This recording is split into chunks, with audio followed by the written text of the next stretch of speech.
और साध संगति का पिछले कई महीनों से भरपूर फायदा सभी भगत भाई बहन उठा रहे हैं और इस साध संगति का जो असर है वो स्पष्ट रूप से परमेश्वर की संगत के ऊपर दिखाई दे रहा है।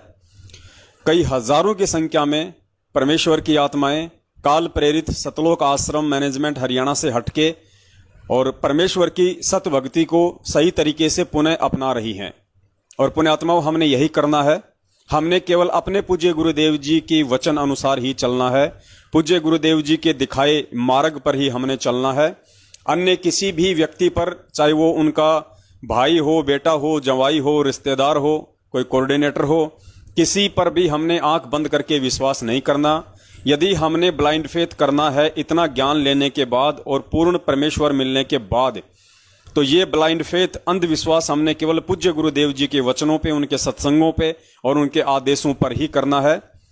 और यदि उनकी आड़ में अन्य कोई व्यक्ति अपना मनमुखी आदेश पारित करता है, भले वो सही है या गलत है, तो उसके लिए परमात्मा ने हमें सत्संग रूपी ये तराजू दिया है, तत्व ज्ञान रूपी टॉर्च दी है।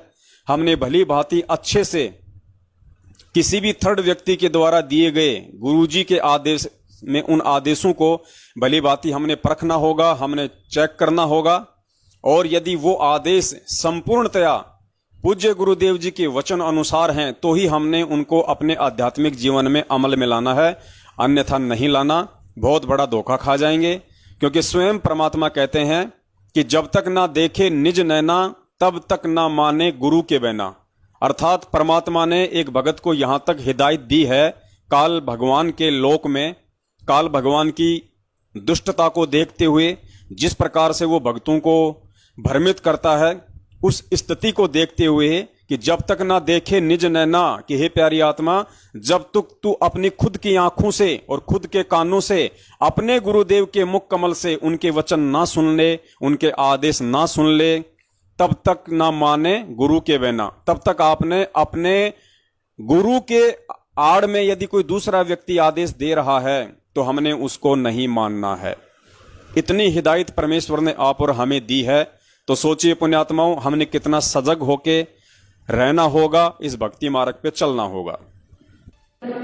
मस्तक लाग रही मारे गुरु की दूर, मस्तक